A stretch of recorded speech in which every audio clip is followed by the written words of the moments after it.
Paper देख के कोई आश्चर्य नहीं हुआ किसी को कि भाई ये कैसा पेपर आ गया।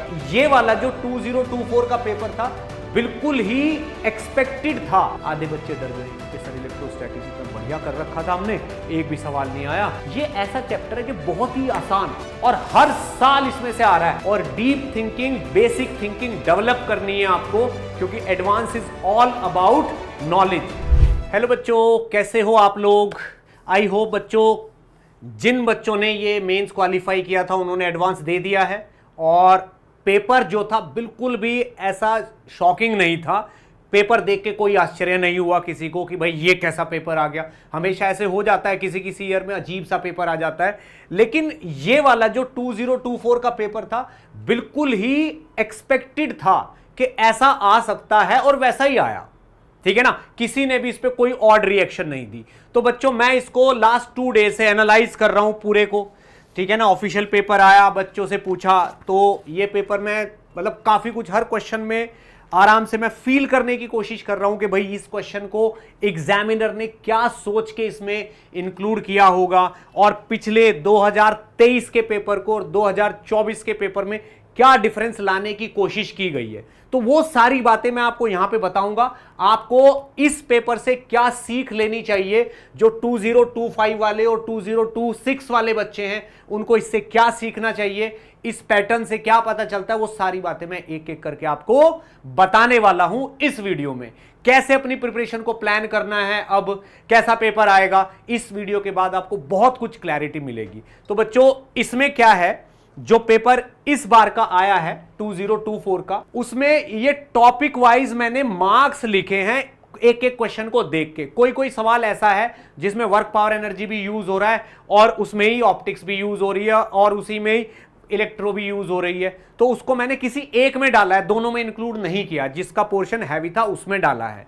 तो क्लियर कट तो हम किसी क्वेश्चन को नहीं बता सकते कि इसका थोड़ा बहुत यूज हो, बट मेजर जो कॉन्सेप्ट है जिसका भी होता है वो उसमें डाल दिया है। तो बच्चों, आप ध्यान से देखना, क्योंकि जब तक हम कंपैरिजन नहीं करेंगे ना, हमें आइडिया नहीं लगेगा कि किस चैप्टर से क्या आया है।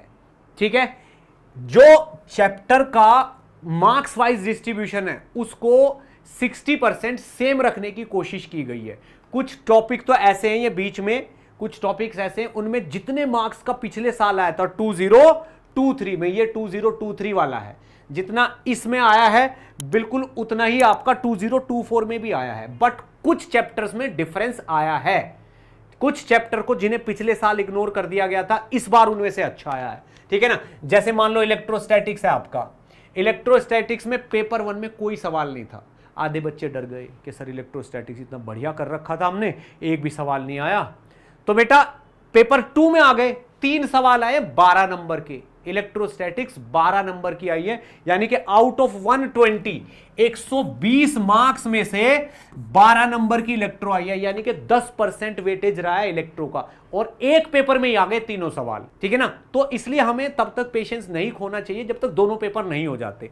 तो इलेक्ट्रो, अब 2023 में इलेक्ट्रो का क्या हाल था, लास्ट ईयर इलेक्ट्रोस्टैटिक्स ये रहा, इलेक्ट्रोस्टैटिक्स का केवल एक सवाल था 3 नंबर का, ये रहा, ये इलेक्ट्रोस्टैटिक्स है ये वाला, ये 3 नंबर का एक सवाल था, वो भी पेपर 2 में आया था।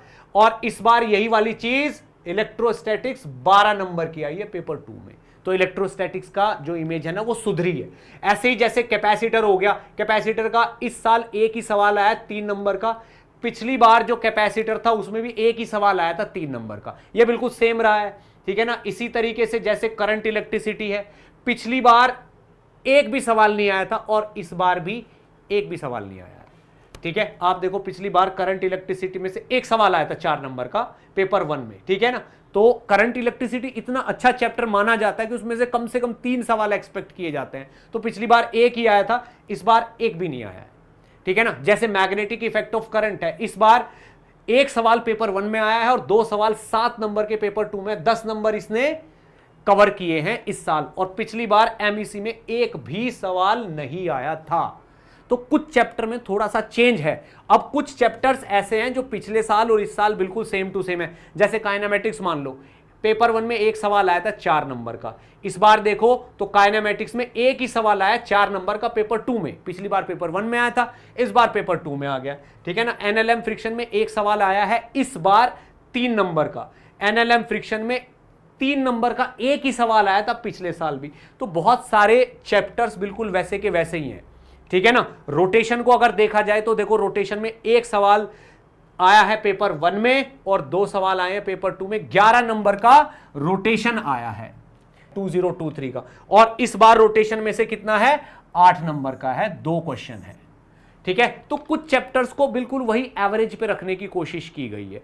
ऑप्टिक्स का हाल देखो क्या है, अगर हम रे ऑप्टिक्स की और इसकी बात करें, ठीक है ना, तो इस साल 2024 में आप देखो 11 नंबर की तो रे ऑप्टिक्स आई है और 10 नंबर की वेव ऑप्टिक्स आई है। आप जानते हो 21 नंबर का ऑप्टिक्स में से आया है इस बार, और पिछली बार कितना आया था ऑप्टिक्स में से, अगर यहां पे देखा जाए तो ये दोनों चैप्टर ऑप्टिक्स के हैं, 8 और 4 12 नंबर का आया था आउट ऑफ 120। तो पिछले साल ऑप्टिक्स, अब इससे पिछले साल की अगर हम बात करें ना 2022 की, 2022 में से ऑप्टिक्स के 6 क्वेश्चन आए थे, वही अप्रोक्सीमेटली 22 मार्क्स की। तो ऑप्टिक्स 2022 में 21-22 नंबर का था, पिछले साल कुल 12 नंबर का, इस बार फिर 21-22 का हो गया। तो मतलब एडवांस टोटली अनप्रिडिक्टेबल है और हर चैप्टर का ध्यान भी रखा जाता है, ठीक है। तो बच्चों हमें इसमें यही सीख लेनी चाहिए कि हमें किसी भी चैप्टर को ऐसा नहीं सोचना है कि इसमें से नहीं आएगा, करना तो पड़ेगा ही, अच्छे से ही करना पड़ेगा, बहुत बेहतरीन तरीके से। तो कुछ सेट चैप्टर्स हैं उनको तो हमें करना ही है, ठीक है ना। इस बार बड़े अच्छे क्वेश्चंस आए हैं इलेक्ट्रो के और आपके मैग्नेटिक इफेक्ट ऑफ करंट के। ऑप्टिक्स में से भी 21 नंबर का आया है। अब आप खुद ही देखो, जैसे ये यूनिट डायमेंशन एंड एरर है, ये ऐसा चैप्टर है कि बहुत ही आसान और हर साल इसमें से आ रहा है। इस बार एक क्वेश्चन 3 नंबर का पेपर 1 में और एक क्वेश्चन 4 नंबर का पेपर 2 में आया। आप 2023 में देखो, एक क्वेश्चन 4 नंबर का पेपर 1 में और 3 नंबर का पेपर, बिल्कुल 7 नंबर इसने पिछले साल भी आपको दिए थे और इस साल भी इसने पूरे 7 नंबर ही आपको दिए हैं। तो भाई यूनिट एंड डायमेंशन तो ऐसा चैप्टर, इसकी तो पूजा करनी चाहिए, हर साल आ रहा है और बिल्कुल आसान, इसको तो छोड़ना ही नहीं है। एरर और यूनिट डायमेंशन को बिल्कुल एक एक सवाल कर डालो आप इसका। तो कुछ चैप्टर ऐसे वो आपको नंबर दे के ही जाएंगे, 10 नंबर नहीं तो 7 दे के जाएंगे, 20 नहीं तो 12 तो दे के जाएंगे। ऑप्टिक्स को देख लो यार, अगर आपकी किस्मत अच्छी तो ये 20-22 नंबर देगा आपको, और अगर नहीं है तो 12 नंबर तो पक्का देगा। यूनिट डायमेंशन 7 मार्क्स दे रहा है आपको। फ्लूइड मैकेनिक्स को देख लो आप, इस साल अभी जो फ्लूइड मैकेनिक्स की बात करें हम, इसमें से एक क्वेश्चन 4 नंबर का पेपर 1 में आया है और 2 क्वेश्चन 8 नंबर के पेपर 2 में, 12 नंबर का फ्लूइड मैकेनिक्स आया है, ठीक है।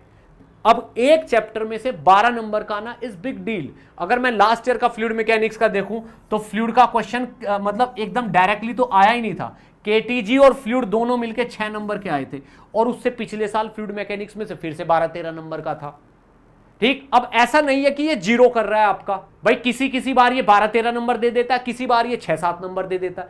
इसका मतलब ये है कि भाई ये चैप्टर करना है, किस्मत अच्छी हुई तो इसमें से ज्यादा आएंगे, किस्मत हुई तो कम आएंगे, बट आएंगे जरूर। तो बेटा मेहनत करनी है, हर चैप्टर को करना है। अब दूसरे लेवल पे अगर मैं एनालिसिस करूं, बहुत सारे बच्चे सोचते हैं सर 11th कमजोर हो गई या 11th हमारी स्ट्रॉन्ग कर ली हमने, 12th वीक पड़ गई, 12th में बोर्ड की वजह से नहीं पढ़ पाया। तो 11th और 12th का जो वेटेज है इस बार 2024 में ये जो 11th-12th का वेटेज है भाई, ये बहुत सुधरा है, बहुत बढ़िया से सुधार दिया है। आप देखो टोटल पेपर 1 में 17 सवाल थे और पेपर 2 में भी 17 सवाल थे। आप देखो 17 सवाल 11th के आए हैं और 17 सवाल 12th के आए हैं। इस बार 17 क्वेश्चन है, यानी कि 61 मार्क्स की 11th आई है और 59 मार्क्स की 12th आई है। बिल्कुल बराबर हो गया ऑलमोस्ट।